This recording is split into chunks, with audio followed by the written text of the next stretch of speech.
నమస్తే, welcome to ఈహా TV. నేను మీ లక్ష్మి. ఈరోజు మనతో ఉన్నారు కేంద్ర సాహిత్య అకాడమీ అవార్డు గ్రహీత పెనుగొండ లక్ష్మీనారాయణ గారు. ఆయనతో మాట్లాడే ప్రయత్నం అయితే చేద్దాం. నమస్తే సార్.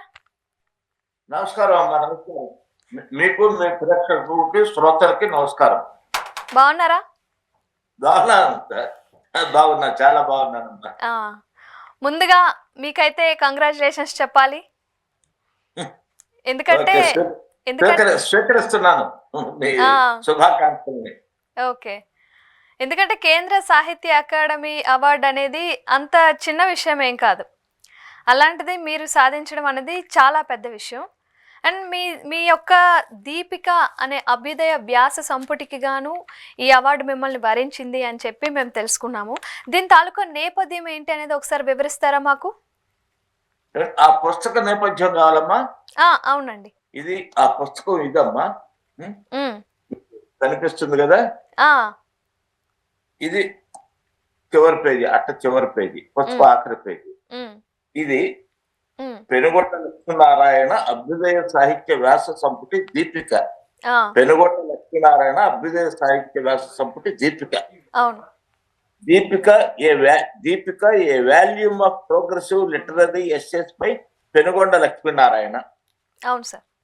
ఇప్పుడు మీకు ఇది అర్థమయ్యే ఉంటుంది. ఇందులో ఏం వ్యాసాలు ఉన్నాయంటే ప్రోగ్రెసివ్ సాహిత్య వ్యాసాలు అమ్మా ఇవన్నీ.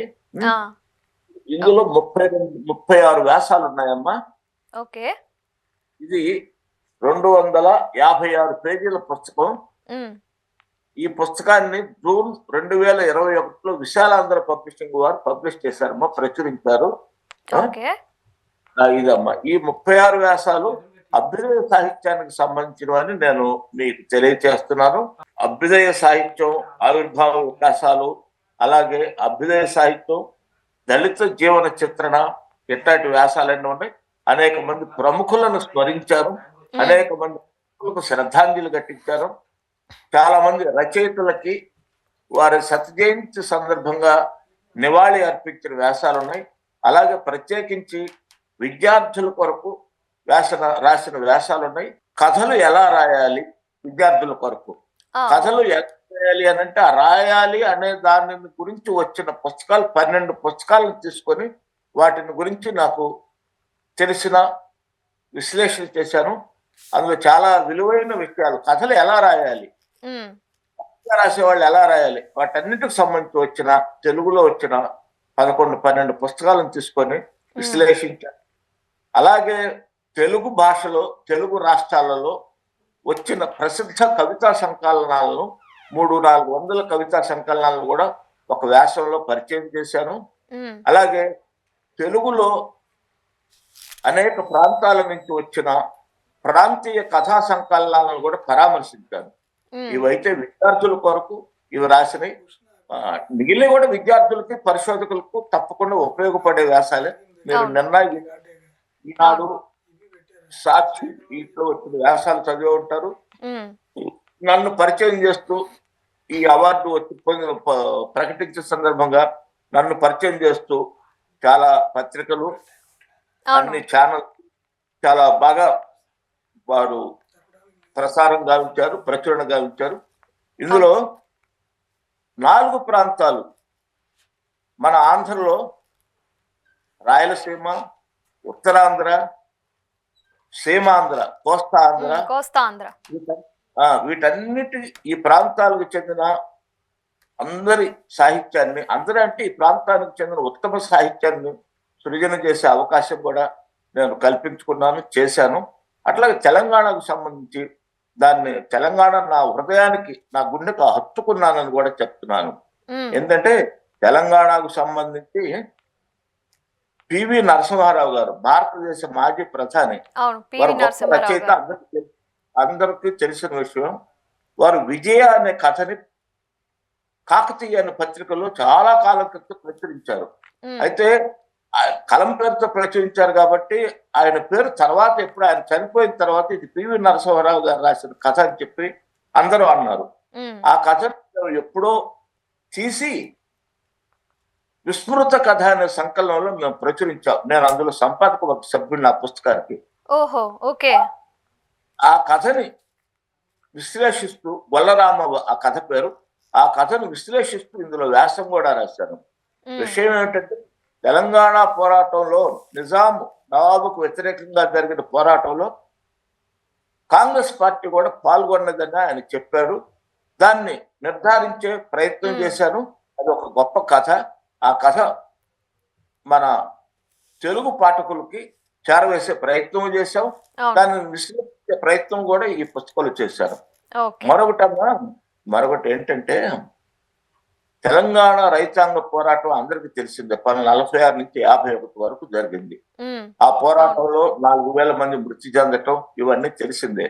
హ్మ్. అది ఆ పోరాటానికి భారతదేశ సాహిత్యవేత్తలు చాలా మంది తమ సంఘీభావాన్ని వ్యక్తం చేశారు. హ్మ్. ముఖ్యంగా సోదర ప్రాంతమైన ఆంధ్ర ప్రాంతం నుంచి రచయితలు, అభ్యుదయ రచయితలు, కవులు, కళాకారులు చాలా అవును. చాలా గొప్పగా మంది వచ్చారు. సంఘీభావం వ్యక్తం చేశారు. అంటే హ్మ్. సాహిత్య రూపంగా, అంటే హ్మ్. కథలు, నవలలు, గేయాలు, నాటకాలు వీటన్నిటి ద్వారా గొప్ప సంఘీభావాన్ని వ్యక్తం చేశారు. హ్మ్. అటువంటి ఆ రచయితలు చేసిన రచనలను నేను 16 పేజీలు ఈ పుస్తకంలో వ్యాసంగా రాశానన్నమాట.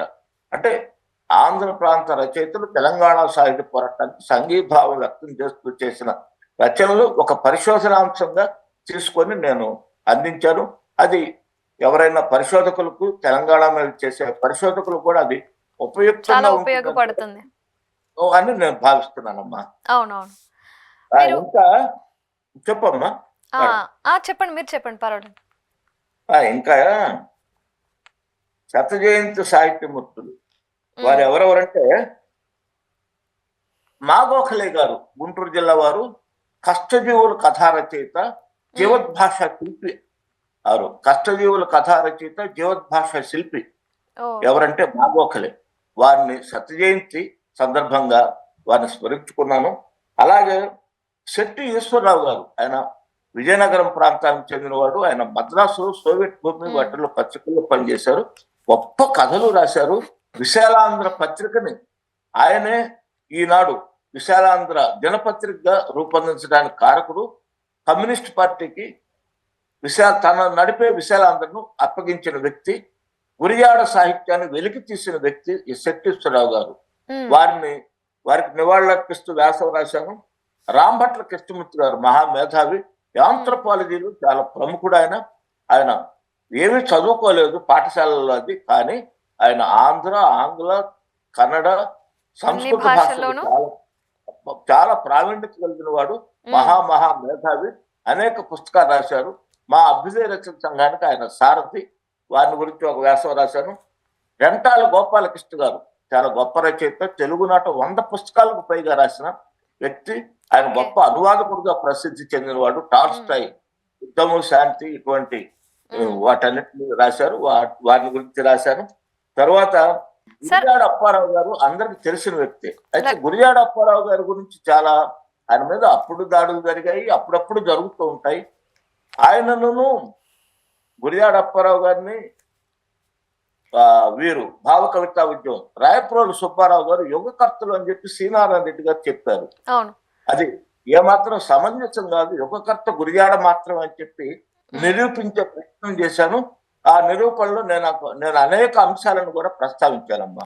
సార్ మీరు గురిజాడ సాహిత్యం వక్రీకరణలు వాస్తవాలనే వ్యాసం రాశానమ్మా దాని మీద. హ్మ్. అది పెద్ద. Okay sir. Okay sir. అట్లాగే ఒక మహాకవి గుర్రం జాషువా గారు, హ్మ్. వారిని గురించి ఒక వ్యాసం ఉంది. హ్మ్. జాషువా సాహిత్యం మనకెప్పుడూ అవసరమని అవునవును. స్మరించుకుంటూ వారి సాహిత్యాన్ని విశ్లేషిస్తూ, ముఖ్యంగా వారు రాసిన ముందు మాటలు పీఠికలు ఉన్నాయి. వారి పుస్తకాలకు వారే పీఠికలు రాసుకున్నారు. అవునవునవును.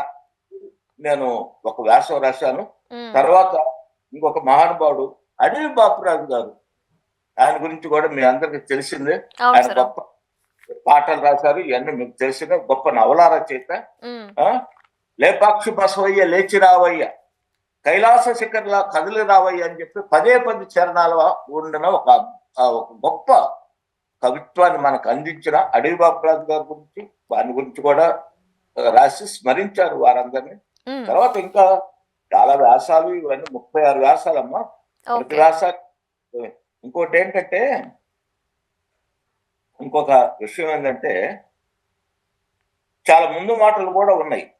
మీకు నయాగరా అనే ఒక కవితా సంకలనం 1944 ఆ ప్రాంతంలో వచ్చింది, గుంటూరు జిల్లా నరసరావుపేట నుంచి.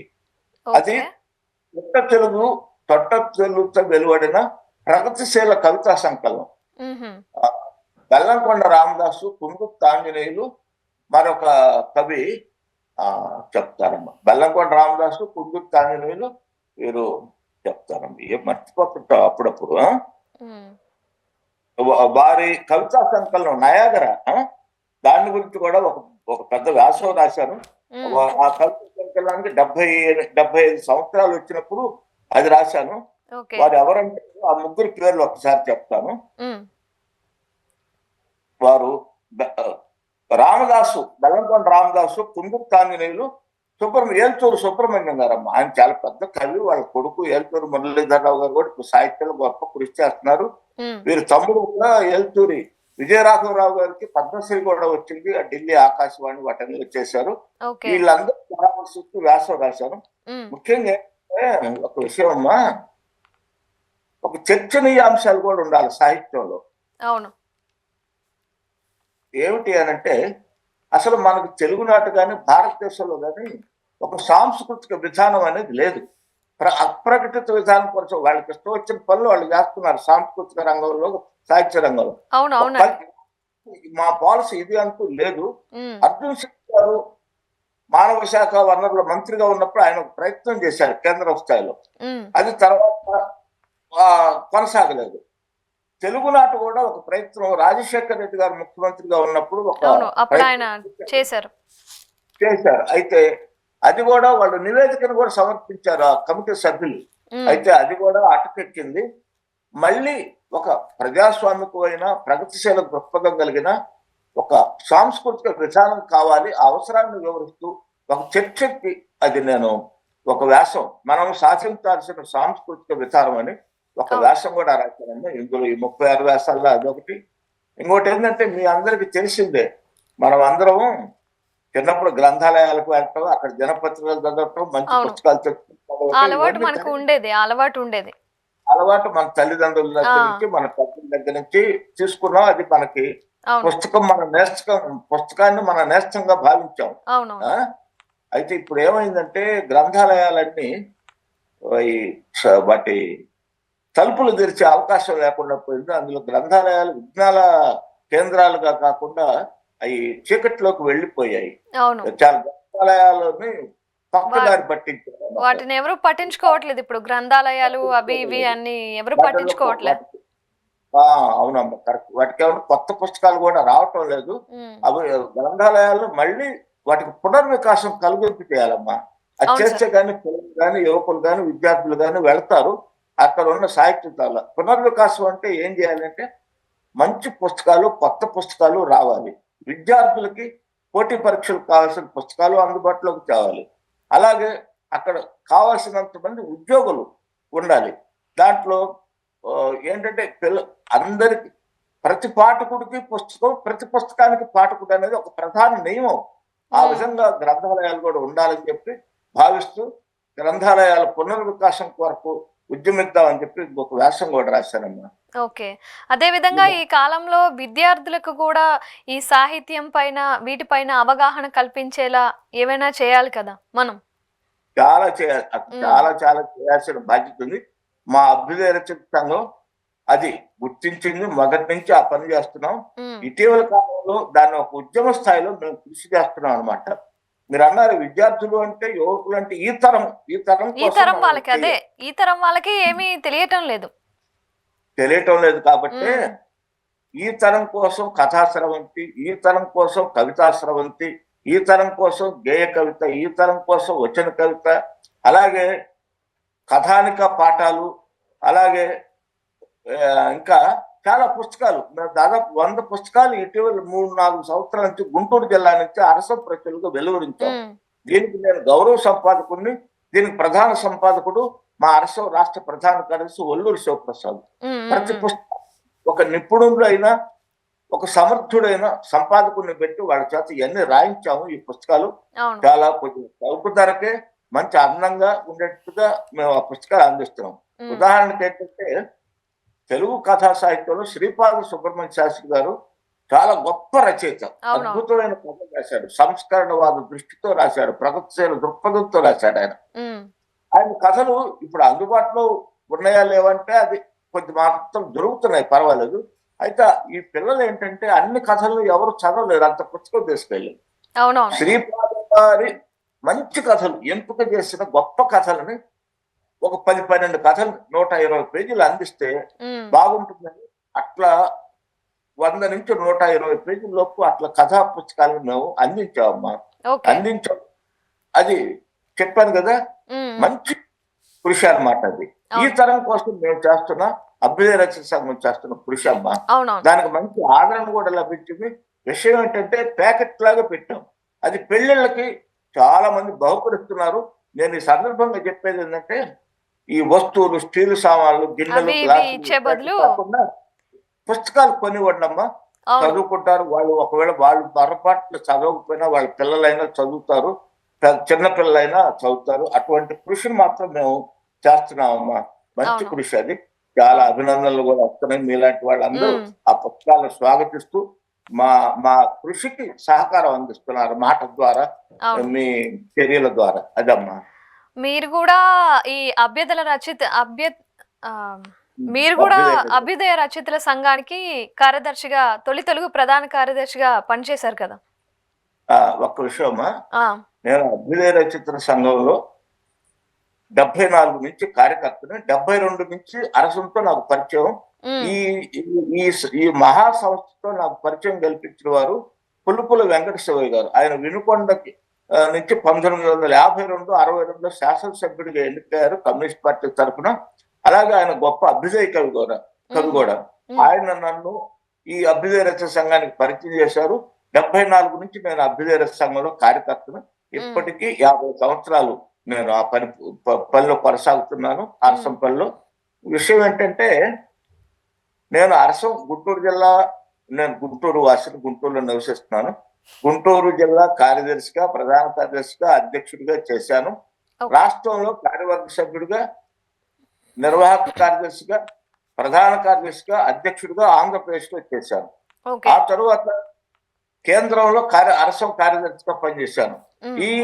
ఇక్కడ ఏమన్నా అభ్యుదయ రచయితల సంఘం అంటాం, ఆంగ్లంలోనేమన్నా ప్రోగ్రెసివ్ రైటర్స్ అసోసియేషన్ అంటాము, హిందీలోనేమన్నా ప్రగతిశీల్ లేఖక సంఘం అంటాం. ఈ ప్రగతిశీల్ లేఖక సంఘంకి నేను 2023 ఆగస్టు 20 నుంచి 22 దాకా జబల్పూర్ లో జరిగిన మా అరసం 18వ మహాసభలో జాతీయ అధ్యక్షుడిగా ఎన్నికైనాను.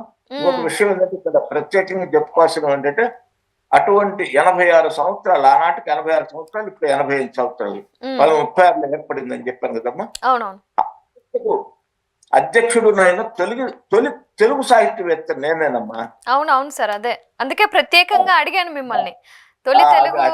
తొలి తెలుగు వారిగా ఎంపికైన మనిషి మీరే కదా అని అడిగా.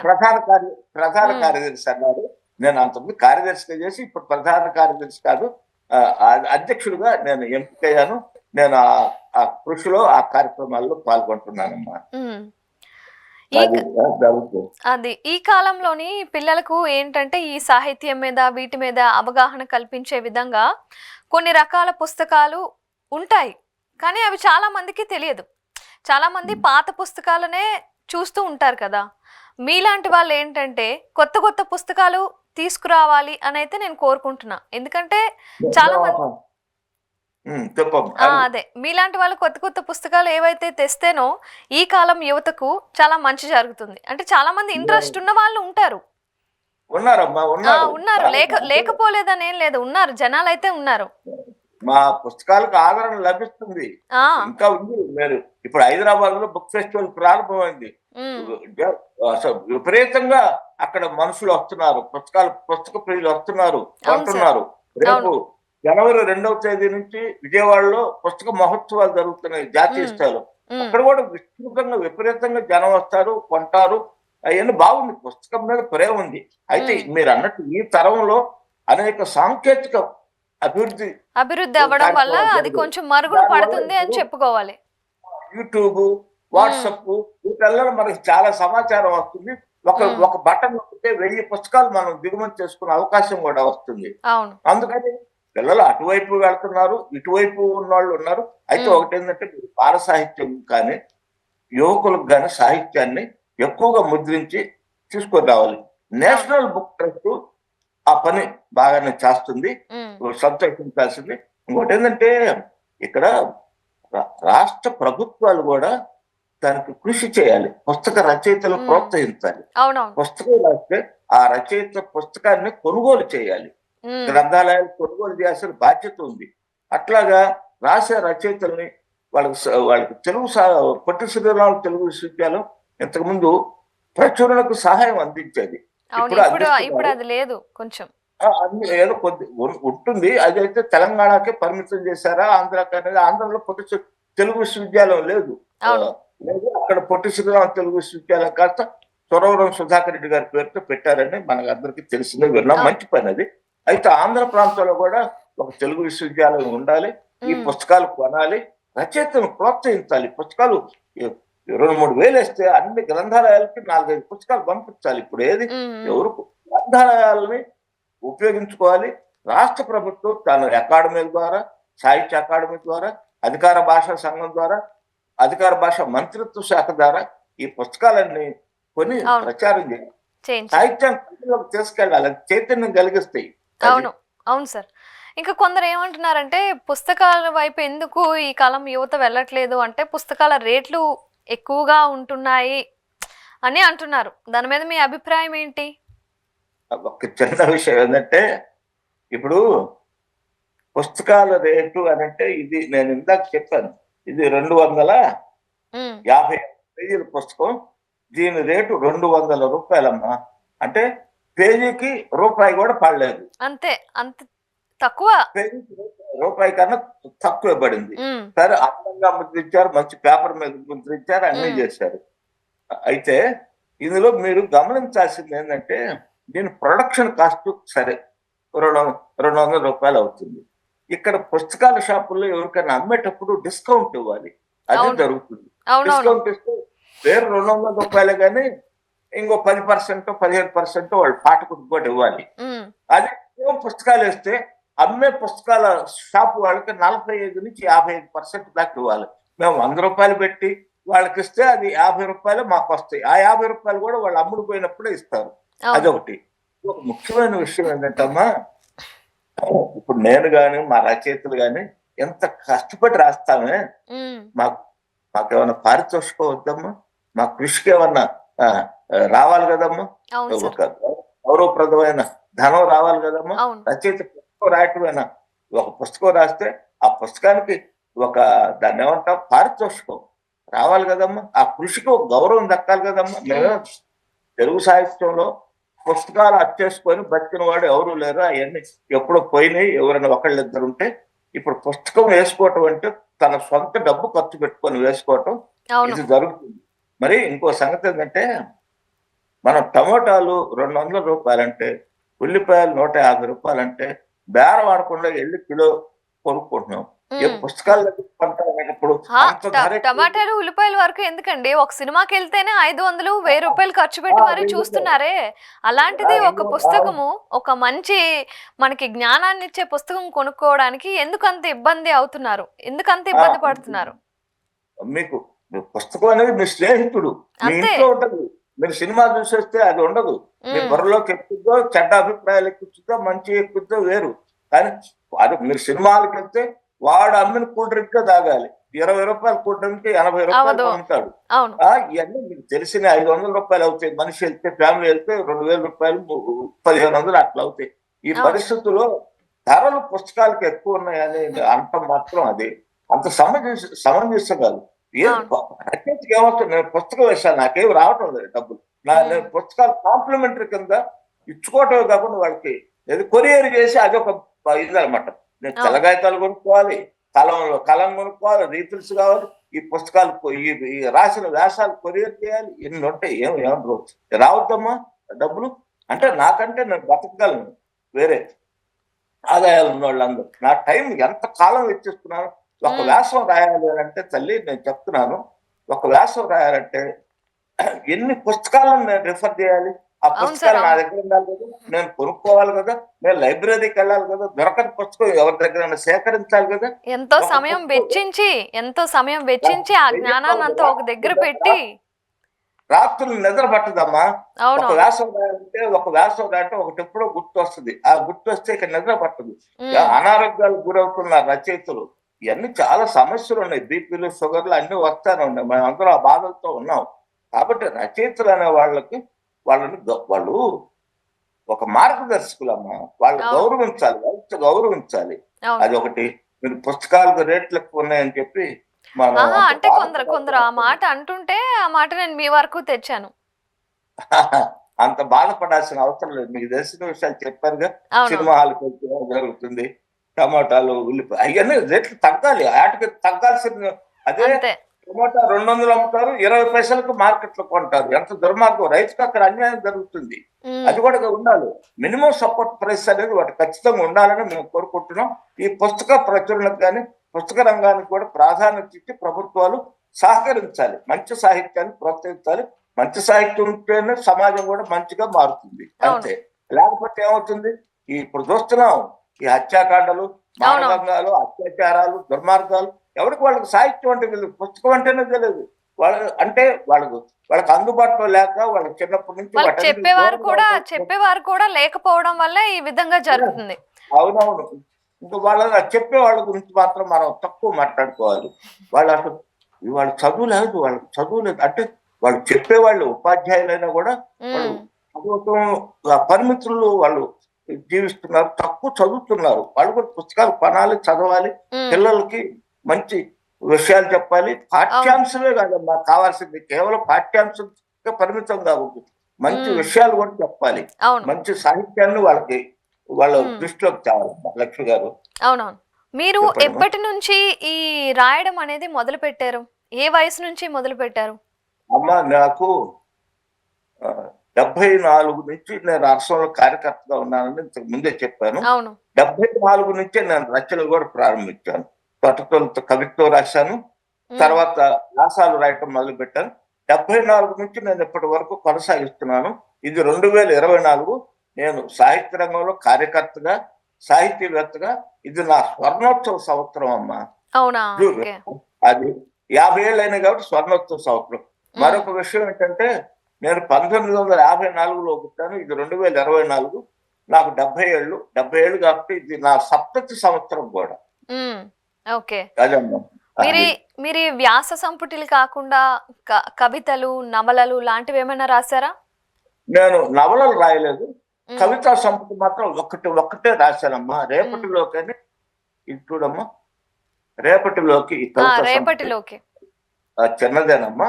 ఇది అవును. ఒకటి వెలువరించాను. కథలు 1-2 కథలు రాశానమ్మా. ఉమ్, నేను వ్యాసాలు రాశాను చాలా. ఒక 200 వ్యాసాలు రాశాను. ఉమ్, ఒక 40-50 పుస్తకాలకు ముందు మాటలు రాశాను. ఉమ్, ఒక ఒక 30-40 పుస్తకాలను సమీక్షించానమ్మా. 30-40 పుస్తకాలను ఓకే. సమీక్షించాను. సరే, అలాగే దూరదర్శన్లో కానీ ఆకాశవాణిలో కూడా విస్తృతంగానే ప్రసంగాలు చేశాను.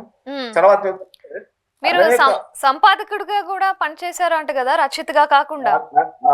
అనేక వందల సభల్లో ప్రసంగించాను. ఉమ్, మరొక విషయం ఏంటంటే నేను సంకలనకర్తగా, సహ సంపాదకుడిగా, ఉమ్, సంపాదకుడిగా, గౌరవ సంపాదకుడిగా అవును. 100 పుస్తకాలకు పైగా నేను పనిచేశానమ్మా. ఉమ్, అవన్నీ చాలా ముఖ్యమైన పుస్తకాలు. ఇంకొక విషయం ఏంటంటే డాక్టర్ పాపినేని శివశంకర్ గారు, ఆయనకు కేంద్ర సాహిత్య అకాడమీ అవార్డు వచ్చింది. చాలా ఉమ్, గొప్ప కవి, రచయిత, అవును. విమర్శకుడు. నేను కలిసి కవితని ఒక దశాబ్ద కవితా సంకలనం తీసుకొని వచ్చామమ్మా. ఓహో, ఆ ఓకే. కవితా సంకలనం గ్రూప్ 1 విద్యార్థులకి, తెలుగు విద్యార్థులకు పాఠ్యాంశం సిలబస్ గ్రంథం అమ్మ. అది అబ్బా, కూడా జరిగింది. నాకు చాలా సంతోషం కలిగించే విషయం. అవునా? చాలా నేను మంచి విషయం అండి. నేను అంటే గ్రూప్ మీరు డి రాసిన కూడా ఒక దాన్ని ఒక లెసన్ గా పెట్టడం అనేది చాలా పెద్ద విషయం. అదే నేనేమన్నా గ్రూప్ డి కూడా రాయలేదు. గ్రూప్ 1 వాళ్ళకి పరీక్ష గ్రంథంగా, సిలబస్ గ్రంథంగా ఉంటుందని నాకు సంతోషం. ఉమ్, అట్లాగే ఇంకొక విషయం ఏంటమ్మా, కాళీపట్నం రామారావు గారి గురించి మీకు తెలుసు. ఆయన గొప్ప రచయిత అవునవును. అనేది కూడా మీకు పెద్ద తెలుసు. రచయిత. ఆయన శ్రీకాకుళంలో కథానిలయం అని పెట్టారు. మాదేనండి శ్రీకాకుళం. అబ్బా, ఆ! చాలా సంతోషం. శ్రీ శ్రీకాకుళంలో కథానిలయం అని పెట్టారు. అవును. ఆ కథానిలయం ఏర్పడబోయే ముందు నేను ఒక వ్యాసం రాశానమ్మా. ఓకే. తెలుగులో కథా సంకలనాల పరిశీలన అని చెప్పి నేను ఒక పెద్ద వ్యాసం రాశాను. హ్మ్. ఒక 200-300 సంకలనాలు. సంపుటి వేరు, సంకలనం వేరు. సంపుటి అంటే ఒకే రచయిత రాసేది. ఆ! సంకలనం అంటే వివిధ రచయితలు రాసిన వాటిని ఒక చోటకు సేకరించి వేసేదాన్ని సంకలనం అంటారు. అవును. అవును. ఇప్పుడు మన వాళ్ళు చాలా మంది ఒక రచయిత రాసింది కూడా నా కథల సంకలనం, నా నా గేయ సంకలనం అని పొరపాటు రాస్తున్నారు. నా అవును. గేయ నేను ఆ సంకలనాల గురించి ఒక ప్రత్యేక వ్యాసం రాస్తే హ్మ్. కాళీపట్నం రామారావు గారి దృష్టిలో పడింది. ఆయన చదివారు. ఆ పుస్తకాలు సేకరించాలన్న స్ఫూర్తి వారికి కలిగింది. ఓకే. అప్పుడు ఆ స్ఫూర్తితోనే ఆయన కథానిలయం ఏర్పాటు చేశారు. హ్మ్. భారతదేశంలో ఒక సాహిత్య ప్రక్రియకి ఎక్కడా ఏర్పడినటువంటి ఒక గొప్ప ఆ నిలయాన్ని ఏర్పాటు చేసి ఇప్పుడు కథకి ఆయన గొప్ప హారతి ఇస్తున్నారు. ఆ హ్మ్. పుస్తకాలు కొన్ని వేల కథలు సేకరించారు, కొన్ని వందల పుస్తకాలు సేకరించారు. అది ఆ కథానిలయం ఏర్పాటుకి నా సాహిత్య వ్యాసం స్ఫూర్తి ఇవ్వటానికి పట్ల కూడా నేను చాలా చాలా ఆనందిస్తున్నాను. అలాగే మంచి నా విషయం అండి. సాహిత్యానికి ఒక సార్థకత ఏర్పడినట్టు. హ్మ్. ఇంకోటి ఏంటంటే కథానిలయం 13వ వార్షికోత్సవానికి నన్ను ముఖ్య అతిథిగా కాళీపట్నం రామారావు గారు ఆహ్వానించారు. హ్మ్. ఆహ్వానించిన సందర్భంలో ఈ విషయాలన్నీ చెప్పి ఈ పాపాత్ముడు, ఈ దుర్మార్గుడు పెనుగొండ లక్ష్మీనారాయణ ఈ పని నాకు అప్పచెప్పాడని చాలా సంతోషంగా నవ్వుతూ ప్రకటించాడనమాట. హ్మ్. ఆయన నేనంటే చాలా అభిమానం. ఆయన ఓకే. పట్ల నాకు చాలా గురుభక్తి ఉంది. హ్మ్. మహానుభావుడు. వారిని ఈ సందర్భంగా మీ శ్రీకాకుళం వారిని స్మరించుకుంటున్నాను. ఇంకొకటి, నేను శ్రీకాకుళానికి సంబంధించి ఇంతకు ముందు ధర్మళ్ళ సత్యనారాయణ గారి గురించి రాశాను. అట్లాగే మా మా మిత్రుడు, మా సోదరుడు గట్టెడు గౌరనాయుడు మీద వ్యాసం రాశాను. హ్మ్. అప్పలనాయుడు గౌరనాయుడును గుంటూరు పిలిచి సత్కరించాను మా అరసం తరఫున. ఓకే. కాళీపట్నం రామారావు గారిని సత్కరించాను. నాకు హ్మ్. విస్తృతమైన సాన్నిహిత్యం శ్రీకాకుళం. ఇప్పుడు మా మా నల్లి ధర్మారావు గారు వాళ్ళందరూ ఉన్నారు. ఇంకొక చిన్న విషయం ఏంటంటే 1974లో తొలిసారిగా రాశానని చెప్పాను కదా, మీరు ఎప్పటి నుంచి సాహిత్య కృషి ప్రారంభించారు అవునవును. అంటే అప్పుడు 1974లో శ్రీకాకుళం నుంచి ఒక పత్రిక వచ్చింది, విపంచి అని. తెలుసు సార్. అప్పట్లో ఫేమస్ అది. అప్పుడు అది ఫేమస్. అవును. ఆ పత్రికలోనే 74లో నా కవిత వచ్చేయింది. ఓకే. అప్పట్లోనే. ఆ కవిత పేరు సమిధ. ఆ! అది అది తొలి కవిత నేను రాసింది. అది మీ శ్రీకాకుళం నుంచే నేను నా కవిత వచ్చేది. మీకు మరొకసారి మీ శ్రీకాకుళానికి నమస్కారాలు పెడుతున్నాను. Thank you sir. శ్రీకాకుళం పుస్తకాలకు కూడా నేను ముందు మాట రాశానమ్మా. ఆ హుహు. పుస్తకం ఇందులో కూడా ఒక ముందు మాట ఉంది. ముంపు కథలు వేశారు ఓకే. గౌరనాయుడు సంపాదకత్వం. అది ఉంది వ్యాసం. దాసరి రామచంద్రరావు అని హ్మ్. కథానిలయం కార్యదర్శి, అతను మంచి కథలు రాశారు. ఉత్తమాంధ్ర ఉత్తరాంధ్ర నుంచి వచ్చిన మార్క్సిస్ట్ అవును. ఉత్తమాంధ్ర కథలను కూడా ఒక వ్యాసం రాశాను. అది హ్మ్. కూడా ఇంకో ఉందమ్మా. ఉన్నాయి. అందరి గురించి నాకు అందరూ సోదరులే. అంతా నా అవును. భాషకు సంస్కృతికి ఆ! ఎల్లలేవుందమ్మా. భేదమేం తెలంగాణకి ఉండదు. అందరూ కలిసి పనిచేస్తున్నాం, కలిసి పని చేయాలి, అవును. సాన్నిహిత్యం ఉండాలి. లక్ష్మి ప్రాంతాలు వేరా, అది వేరమ్మా. అవును. ఎవరి జీవన శైలి వారితో ఏమి వేరు. సాహిత్యం సంస్కృతికి సంబంధించి మనం అవును. ఆదాన ప్రదానాలు అంటాం, ఇచ్చిపుచ్చుకోవటాలు కూడా ఉండాలి. నాకు అందరి పట్ల, అన్ని ప్రాంతాల పట్ల చాలా గౌరవం ఉంది. హ్మ్. వాళ్ళందరితో పరిచయాలనే అందరూ నన్ను ఎక్కువ. ప్రేమగా చూస్తున్నారు. నాకు అందరి పట్ల గౌరవం ఉంది. లక్ష్మీనారాయణ గారు, చెప్పండి. ఇప్పుడు మీరు రచయితగా ఎప్పుడైతే జీవితం మొదలుపెట్టారో, దానికి ముందు మీ మీద ఎవరి ప్రభావం ఎక్కువగా ఉండేది? అంటే ఆ టైంలో ఎవరైనా రచయితగా మొదలు పెట్టారు వాళ్ళ జీవితాన్ని అంటే, మనం చూసుకున్నట్లయితే ఎక్కువగా శ్రీశ్రీ గారి ప్రభావం ఉండేది. అంటే ఎక్కువగా శ్రీశ్రీ కవితలు చదివి, వాళ్ళ పుస్తకాలు చదివి, ఈ విధంగా రచయిత అవ్వాలి అనే కోరిక కలిగిన వారు చాలామంది ఉన్నారు. అలా అవును. మీకు ఎవరు ఆ విధంగా ప్రోత్సాహాన్ని ఇచ్చిన వారు, లేకపోతే ఆ విధంగా చేయాలి అని బ్రెయిన్‌లో తట్టేలా అమ్మా, చేసిన వ్యక్తి? మీరు చెప్పిన విషయం అందరం ఒక ఏ రచయిత అయినా కూడా అతనికి చాలా ప్రభావం కలిగించే పుస్తకాలు ఉంటాయి. అవును. నాకు మ్యాక్సిమం గోరికి అమ్మ తెలుగు అనువాదం ప్రవీణ్ లింగరాజు గారు చేసింది. ఆ హ్మ్. పుస్తకం చాలా ప్రభావం కలిగించింది. మీరే ప్రస్తావించారు మహాప్రస్థానం మహాకవి శ్రీశ్రీ గారిది. మహాప్రస్థానం. అది నాకు ఇది ఇట్లా చాలా జీవిత చరిత్రలు గొప్ప జీవిత చరిత్రలు వచ్చాయి. అవన్నీ నా మీద ప్రభావం చూపాయమ్మా. కమ్యూనిస్టు సాహిత్యం కూడా నా మీద చాలా ప్రభావం చూపించింది. మార్క్సిస్టు దృక్పథం అనుసరించడానికి కారణం కూడా సాహిత్యం అమ్మా. ప్రజల సాహిత్యం ప్రజల్లోకి తీసుకెళ్లే ప్రయత్నం చేసిన సాహిత్యం అంతా నాకు అభిమానం అయిందనమ్మా. మీ జర్నీ నాకైతే చాలా నచ్చింది. ఎందుకంటే మీరు పేద ప్రజలకి కూడా మంచి చేయాలి అనే ఉద్దేశంతో ఇది మొదలు పెట్టారు. అంటే ఆ విధంగా కూడా వాళ్ళని అభ్యుదయపరిచేలాగా కూడా కవితలు రాయడం జరిగింది మీరు. అదేవిధంగా స్టూడెంట్స్ని ఇంకా పెంచేలాగా యువతరాన్ని ముందుకు నడిపేలాగా కూడా మీరు చాలా కవితలు అయితే రాశారు. మాకైతే చాలా ఆనందంగా ఉంది మీకు సాహిత్య అకాడమీ అవార్డు రావడం అనేది. మరొకసారి మీకు కంగ్రాచులేషన్స్ తెలుపుతూ నమస్కారాలు.